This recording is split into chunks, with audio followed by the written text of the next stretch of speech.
ಎಲ್ಲರಿಗೂ ನಮಸ್ಕಾರ. 2 ಆಗಸ್ಟ್ ನಮಗೆ ಸಿವಿಲ್ ಪೊಲೀಸ್ ಕಾನ್ಸ್ಟೇಬಲ್ಸ್ಗೆ ರಿಕ್ರೂಟ್ಮೆಂಟ್ ಎಕ್ಸಾಮ್ ನಡೆಯಲಾಗ್ತಾ ಇದೆ. ಸೊ ಇದರಲ್ಲಿ ತುಮಕೂರು ಜಿಲ್ಲೆಯಲ್ಲಿ ಟೋಟಲ್ 50 ವೇಕೆನ್ಸೀಸ್ಗೆ ಈ ಎಕ್ಸಾಮ್ ಇದೆ ಆ್ಯಂಡ್ ಟೋಟಲ್ ಸ್ಟೇಟ್ ಲೆವೆಲಲ್ಲಿ 3395 ವೇಕೆನ್ಸೀಸ್ಗೆ ಎಕ್ಸಾಮ್ ನಡೆಯಲಿದೆ. ಸೊ ಇದರಲ್ಲಿ ಮುಖ್ಯವಾಗಿ ತುಮಕೂರು ಜಿಲ್ಲೆಯಲ್ಲಿ ಟೋಟಲ್ 27 ಸೆಂಟರ್ಸ್ನಲ್ಲಿ ಸುಮಾರು 12,440 ಜನಕ್ಕೆ ಎಕ್ಸಾಮ್ ನಡೆಯಲಿದೆ. ಸೊ ಇದು ಬೆಳಗ್ಗೆ 10:30 12 ತನಕ ಎಕ್ಸಾಮ್ ನಡೆಯಲಿದೆ ಆ್ಯಂಡ್ ಈಗಾಗಲೇ ಎಲ್ಲರಿಗೂ ಇನ್ಸ್ಟ್ರಕ್ಷನ್ಸ್ ಕೊಡಲಾಗಿದೆ. ಕ್ಯಾಂಡಿಡೇಟ್ಸ್ಗೆ ಹಾಲ್ ಟಿಕೆಟ್ಸಲ್ಲಿನೂ ಮೆನ್ಷನ್ ಮಾಡಲಾಗಿದೆ. ಸೊ ಎಲ್ಲರೂ 2 ಗಂಟೆ ಮುಂಚೆನೇ, ಅಂದರೆ 10:30 ಎಕ್ಸಾಮ್ ಅಂದರೆ 8:30ಕ್ಕಿಂತ ಮುಂಚೆನೇ ತಮ್ಮ ಸೆಂಟರ್ಸ್ಗೆ ರೀಚ್ ಆಗಬೇಕು. ಯಾಕೆಂದರೆ ಸೆಂಟರ್ಸಲ್ಲಿ ಭಾಳಷ್ಟು ವೆರಿಫಿಕೇಷನ್ಸ್ ಇರ್ತವೆ. ಐಡೆಂಟಿಟಿ, ನಿಮ್ಮ ಹಾಲ್ ಟಿಕೆಟ್ ವೆರಿಫಿಕೇಷನ್ ಇರುತ್ತೆ, ಫ್ರಿಸ್ಕಿಂಗ್ ಇರುತ್ತೆ, ನಿಮ್ಮ ಬ್ಯಾಗೇಜ್ ಅಲೋ ಮಾಡಲ್ಲ ಒಳಗಕ್ಕೆ. ಸೊ ಬ್ಯಾಗೇಜ್ ನೀವು ಒಂದು ಕಡೆ ಇಟ್ಟು ಬರಬೇಕಾಗುತ್ತೆ. ಆಮೇಲೆ ಎಲ್ಲ ಇನ್ಸ್ಟ್ರಕ್ಷನ್ಸ್ ಕೊಡಲಾಗಿದೆ. ಯಾವುದು ರೆಸ್ಟ್ರಿಕ್ಟೆಡ್ ಐಟಮ್ಸ್ ಇದಾವೆ ಅದು ಯಾವುದು ಒಳಗೆ ತರಬಾರದು. ಮುಖ್ಯವಾಗಿ communication items, mobile phones, electronic watches, ಯಾವುದೇ ಥರ ವಾಚ್ ಆಗಲಿ, ವಾಚಸ್, ಇನ್ನಿತರ ಎಲೆಕ್ಟ್ರಾನಿಕ್ ಐಟಮ್ಸ್ ಆ್ಯಂಡ್ ಗೂಡ್ಸ್ ಯಾವುದು ಒಳಗೆ ತೊಗೊಂಡು ಬರಬಾರದು. ಆಮೇಲೆ ಡ್ರೆಸ್ ಕೋಡ್ ಇದೆ. ಎಲ್ಲರೂ ಹಾಫ್ ಸ್ಲೀವ್ಸ್ ಇರುವಂಥ ಡ್ರೆಸ್ಸನ್ನು ಶರ್ಟನ್ನು ಹಾಕೋಬೇಕು.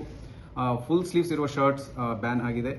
ಆಮೇಲೆ ಸ್ಕಾರ್ಫ್ಸ್ ಯೂಸ್ ಮಾಡಬಾರ್ದು, ಶೂ ಹಾಕೋಬಾರ್ದು, ಚಪ್ಪಲಿಯಲ್ಲಿ ಸ್ಯಾಂಡಲ್ಸಲ್ಲಿ ಬರಬೇಕಾಗುತ್ತೆ. ಈ ಥರ ಸೂಕ್ಷ್ಮವಾಗಿ ತುಂಬ ಇನ್ಸ್ಟ್ರಕ್ಷನ್ಸ್ ಕೊಡಲಾಗಿದೆ. ನಿಮ್ಮ ಹಾಲ್ ಟಿಕೆಟ್ಸಲ್ಲಿ ಕೊಡಲಾಗಿದೆ, ನಿಮಗೆ ಹ್ಯಾಂಡ್ಔಟ್ಸಲ್ಲಿ ಮತ್ತು ಸೋಷಿಯಲ್ ಮೀಡಿಯಾದಲ್ಲಿ ಎಲ್ಲ ಕೊಡಲಾಗಿದೆ. ದಯವಿಟ್ಟು KEA ಆರ್ಗನೈಸೇಷನ್ ಏನು ನಿಮಗೆ ಇನ್ಸ್ಟ್ರಕ್ಷನ್ಸ್ ಕೊಡಲಾಗಿದೆ ಅದನ್ನು ಫಾಲೋ ಮಾಡಿ ನೀವು ನಿಮ್ಮ ಎಕ್ಸಾಮ್ನ ಸಕ್ಸಸ್ಫುಲ್ ಆಗಿ ಬರೆಯಬೇಕು ಅಂತ ನಾವು ಹೇಳ್ತಾ ಇದ್ದೀವಿ.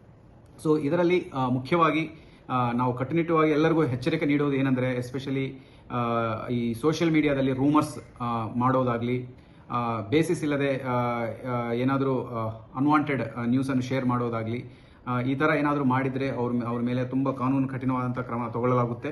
ಇದ್ರ ಜೊತೆಗೆ ಅನೈತಿಕ ಚಟುವಟಿಕೆಗಳಲ್ಲಿ ಯಾರಾದರೂ ಇನ್ವಾಲ್ವ್ ಆಗಿದ್ದರೆ ತುಂಬ ಕಠಿಣವಾದಂಥ ಕ್ರಮಗಳು ತಗೊಳ್ಳಲಾಗುತ್ತೆ. ಸೊ ಎಕ್ಸಾಮಲ್ಲಿ ಚೀಟಿಂಗ್ ಮಾಡೋಕ್ಕೆ ಪ್ರಯತ್ನ ಮಾಡೋದು, ಈ ಥರ ಘಟನೆಗಳೇನಾದರೂ ಮಾಡೋಕ್ಕೆ ಪ್ರಯತ್ನ ಮಾಡಿದರೆ ಅವ್ರ ಮೇಲೆ ಕ್ರಮ ತಗೊಳ್ಳಲಾಗುತ್ತೆ. And especially coaching centres, xerox shops ಇವೆಲ್ಲ ಕ್ಲೋಸ್ ಇರಬೇಕು. ಆಮೇಲೆ ಪ್ರಾಕ್ಸಿಮಿಟಿ ಏನು DC ಅವರು ಈಗಾಗಲೇ 144 ಸೆಕ್ಷನ್ CRPC ಮತ್ತು ಅದೇ ಈಗ 163 BNSS ಅಲ್ಲಿ ಏನು ಮಾಡಿದ್ದಾರೆ ಆ ಆದೇಶವನ್ನು ತುಂಬ ಕಟ್ಟುನಿಟ್ಟವಾಗಿ ಪಾಲಿಸಲಾಗುತ್ತೆ. ಸೊ ಸೆಂಟರ್ಗೆ 500 ಮೀಟರ್ ಸುತ್ತಮುತ್ತ ಯಾರು ಗುಂಪು ಸೇರಬಾರದು, ಯಾವುದೇ ಅಹಿತಕರ ಘಟನೆ ಮಾಡಬಾರದು. ಆಮೇಲೆ ಮೂವ್ಮೆಂಟು ಸಹ ತಾವು ತಮ್ಮ ಪ್ರಯಾಣವನ್ನು ನೋಡ್ಕೋಬೇಕಾಗುತ್ತೆ. ಯಾಕಂದರೆ ಸಾಕಷ್ಟು ಜನ ಟ್ರಾವೆಲ್ ಮಾಡ್ತಾರೆ ನಾಳೆ ದಿನ ಎಕ್ಸಾಮ್ಗೆ ಬರೋಕ್ಕೆ. ಹಾಗಾಗಿ ತಾವು ಮುಂಚಿತವಾಗಿ ಸೆಂಟರ್ಗೆ ಬಂದು ಆಲ್ ಕಂಡೀಷನ್ಸ್ ಟರ್ಮ್ಸ್ ಫಾಲೋ ಮಾಡಿ ತಾವು ಎಕ್ಸಾಮ್ ಬರೆಯಬೇಕಾಗುತ್ತೆ.